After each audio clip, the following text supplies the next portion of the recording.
bienvenidos a un nuevo video tutorial. Vamos a continuar insertando preguntas en el banco de preguntas. En esta oportunidad insertaremos lo que es una pregunta del tipo emparejamiento. Para ello primero lo vamos a definir y veamos qué dice la definición. Dice la respuesta a cada una de las subpreguntas. Aquí habla de subpreguntas porque es el planteo de preguntas dentro de una pregunta mayor. Sí, por eso habla de subpreguntas. Debe seleccionarse a partir de una lista de posibilidades. La situación es la siguiente. Yo planteo por un lado preguntas y por otro lado respuestas. Ahora, la idea es unir pregunta con respuesta correcta. Puede que plantee respuestas correctas y puede que plantee respuestas incorrectas. Ahí reside lo que sería la lógica de este tipo de preguntas. Yo le denomino pregunta del tipo unir según corresponda. Vamos a nuestra plataforma para que podamos insertar y analizar este tipo de pregunta. En realidad no vamos a insertar ya una pregunta desde cero, porque yo ya la estuve configurando. Es un modo diferente de poder acceder a una pregunta. Es decir, ya está configurada la pregunta, simplemente lo que haremos es editarla. ¿Por qué de esta manera? Bueno, porque puede suceder que ustedes en algún momento requieran la edición de una pregunta más que insertar una pregunta. Accediendo a la pregunta, vamos a analizar los parámetros principales. Uno de ellos es general. Dentro de general, nosotros vemos a qué unidad pertenece esta pregunta, que para el caso es la unidad 1. Luego, el nombre de la pregunta. ¿Sí? Este nombre es significativo para el docente. Recordemos que puedo crear una pregunta, por ejemplo, hoy, y dentro de 2-3 meses usar esa pregunta, ¿sí? Y bueno, a veces puedo olvidar sobre el contenido de esa pregunta. Y bueno, una forma de poder identificarla rápido es a través del nombre. Ahora, tengo el enunciado de la pregunta. El enunciado de la pregunta es lo que él va a visualizar. El enunciado de la pregunta no es la pregunta en sí, sino que es una especie de introducción a la pregunta. Luego tengo puntuación por defecto. Esta puntuación por defecto también acepta decimales. Por ejemplo, 0,50. La puntuación de la pregunta es el aporte que va a hacer esta pregunta al cuestionario. ¿Sí? De tal manera que, por ejemplo, si yo tengo 10 preguntas, cada una de estas preguntas puede valer un punto. Ahora, si yo tengo 20 preguntas, cada una de ellas puede valer 0,50. Si distribuye de manera equitativa la puntuación. O, por ejemplo, una vale 2 puntos y otra vale 0,5 y 0,5. ¿Sí? Y así sucesivamente puedo ir organizando estas puntuaciones de la pregunta. Retroalimentación general. Esto es una retroalimentación que corresponde para toda la pregunta. ¿Sí? Es una retroalimentación que se va a ejecutar al momento de finalizar esta pregunta. En realidad, al finalizar el cuestionario, si le he configurado que va a hacer la devolución al momento de que se cierre este cuestionario, ¿no? Ahora, barajar, si yo activo esta pestaña, resulta que las preguntas con las respuestas se van a entremezclar, ¿sí? Van a salir diferentes de acuerdo a cada alumno. Luego tenemos la pestaña de barajar. Si dejo activado esto, por ejemplo, si yo tengo más de un intento, la forma en la cual va a salir la pregunta y la respuesta es de manera diferente en cada uno de los intentos. Luego vamos a respuestas. Es aquí a donde yo voy a insertar lo que es la pareja pregunta-respuesta. Leamos un poquito, dice, debe proporcionar al menos 2 preguntas y 3 respuestas. Es un requerimiento mínimo que yo tenga una pareja de este tipo, al menos 2 parejas en realidad. ¿Sí? Una pregunta y una respuesta correcta. ¿Sí? un mínimo de 2 parejas. Ahora bien, me dice también que puedo tener una respuesta sin su pregunta, que para el caso puedo hacer esto, borro, ¿sí? Y ya tengo, fíjense, una pareja o dos parejas del tipo pregunta-respuesta y otra del tipo solo respuesta, ¿sí? Esto es un requerimiento mínimo al momento de plantear este tipo de preguntas. Yo voy a retroceder y dejaré también ese enunciado. Ahora bien, dice, puede incluir respuestas erróneas extra dando una respuesta con una pregunta en blanco. Si nos deslizamos es lo que justamente yo hice acá. He planteado una pregunta 5 y una pregunta 6 en la cual dejé vacío el campo pregunta, pero sí rellené el campo respuesta. Y esta respuesta es incorrecta para lo que son las preguntas 1, 2 y 3. ¿Sí? Esto también se puede hacer. Lo siguiente dice, las entradas correspondientes a la pregunta y respuesta en blanco serán pasadas por alto.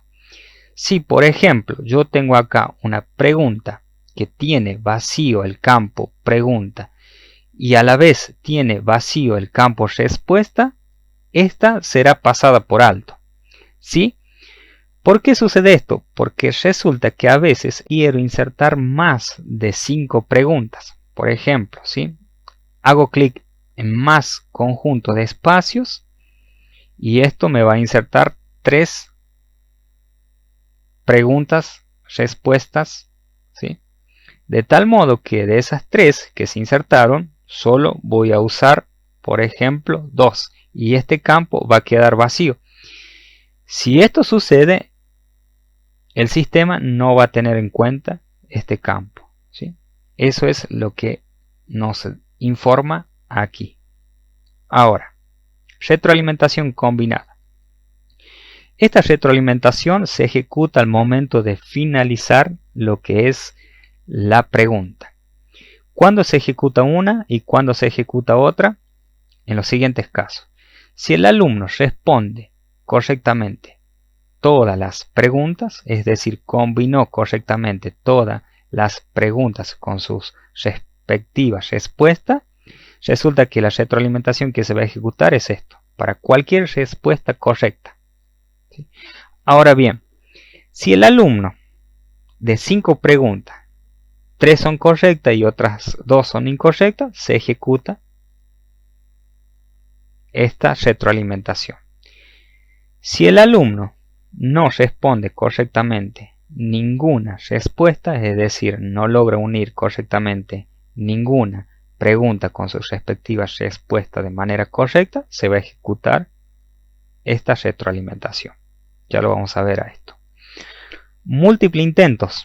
Lo siguiente. Puede ser que el cuestionario permita más de un intento. Por lo tanto, cuando intente más de una vez en esta pregunta, yo puedo acá ver qué comportamiento va a tener esos intentos. De tal manera que si el alumno hace un intento y ese intento está mal, al siguiente intento yo lo puedo penalizar. Penalizar significaría que le voy restando de la calificación de ese punto máximo que él puede obtener, le resto en porcentaje. Por ejemplo, tiene 2 intentos y en el segundo intento hace que todas las respuestas y preguntas sean correctas, pero como ya tuvo un intento fallido, en el segundo va a tener un 50% menos. Por lo tanto, va a ser 0,5 la nota de esta pregunta, ¿sí? La puntuación con la cual se va a evaluar esta pregunta. Ahora, si yo tengo más de un intento, puedo darle pista. Es decir, cuando él resuelva un intento y no es correcto, le puedo dar yo pista. 1, 2, 3, ¿sí? La que creamos conveniente. Luego en marca voy a dejar por defecto, no tocaremos este parámetro y acá creado y último guardado me va haciendo un registro de cuando yo he creado esta pregunta y cuándo fue la última vez que he modificado esta pregunta. Al momento de guardar este tipo de pregunta tengo dos opciones. Por un lado, guardar cambios y continuar editando, o guardar cambios y salir de la edición. Yo lo que voy a hacer es guardar cambios y continuar editando. ¿Para qué? Para que veamos una vista previa de esta pregunta. Haciendo clic en vista previa, visualizaré la pregunta de cómo la va a visualizar el alumno, ¿sí? Es más, puedo responder yo a esta pregunta, ¿sí? Puedo, por ejemplo, dar mi respuesta. Acá tengo el enunciado, es decir, la pregunta, y luego tengo el campo respuesta. Por ejemplo, dice, se trata de un separador, que para el caso sería una etiqueta. Permite a los alumnos acceder a los contenidos, que para el caso es un recurso, y permite colocar en modo edición el aula, que para el caso sería botón activar edición. Una vez que yo hago esto, voy a colocar enviar y terminar, y fijémonos que la retroalimentación que se ejecutó es respuesta correcta. Voy a hacer otro intento.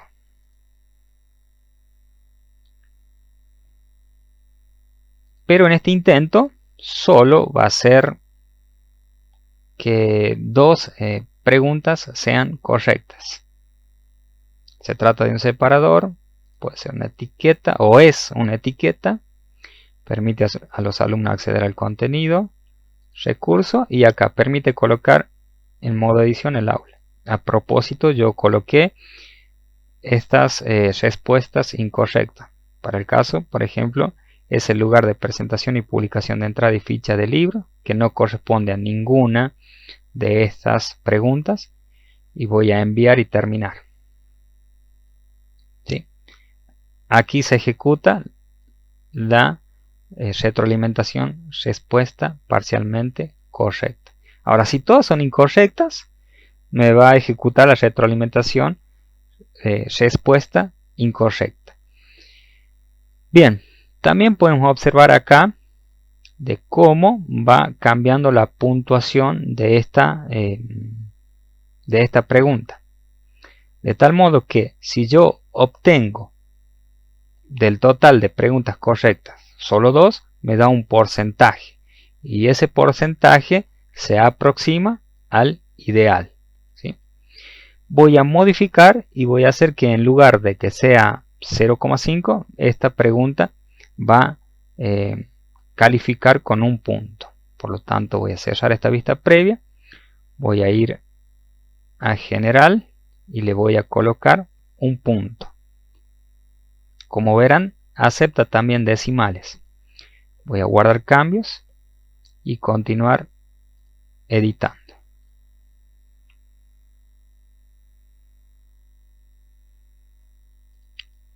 Voy a vista previa y veamos qué es lo que sucede, qué es lo que cambia. Aquí, ¿ve? Cómo puntúa esta pregunta.